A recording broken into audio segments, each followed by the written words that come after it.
আপনারা এই বইটার ফ্রন্ট পেজে যদি দেখেন, সবুজের মধ্যে সাদা দিয়ে লেখা আছে দায়িত্বশীল শাসনের পথে। তারপরের কথাটি লেখা আছে জনআস্থা গড়ে তুলতে নেতৃত্ব, এবং তারপরের কথাটি লেখা আছে যোগাযোগ ও জনগণের প্রত্যাশা ব্যবস্থাপনা। আমরা যদি একটু অনুধাবন করি, এই কথাগুলো খুব গুরুত্বপূর্ণ। এবং যেহেতু বাংলাদেশের মানুষের সমর্থনে আমাদের দল সরকার গঠনের সমর্থন হয়েছে, আমি ব্যক্তিগতভাবে বিশ্বাস করি আমাদের উপরে দায়িত্ব অনেক, এবং এই প্রত্যেকটি শব্দের ভেতরে আমাদের দায়িত্বের বিষয়গুলি উল্লেখ করা হয়েছে।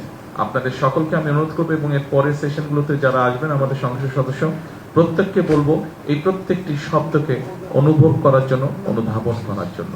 আমরা যদি এই শব্দগুলোকে আমাদের রাজনীতিক এবং এই সংসদের মধ্যে এই শব্দগুলোর প্রতিফলনগুলো আমরা বাস্তবায়ন করতে পারি, তাহলে একটি দায়িত্বশীল শাসনের পথ, অর্থাৎ বাংলাদেশের মানুষের যে প্রত্যাশা, যেটি নিয়ে আমরা এতক্ষণ আলোচনা করব, সেটি আমরা কতটুকু পারবো জানি না, অন্তত শুরু আমরা ইনশাল্লাহ করতে পারবো, এইটা আমি বিশ্বাস করি। আপনাদের সকলকে আন্তরিক ধন্যবাদ। আসসালামু আলাইকুম।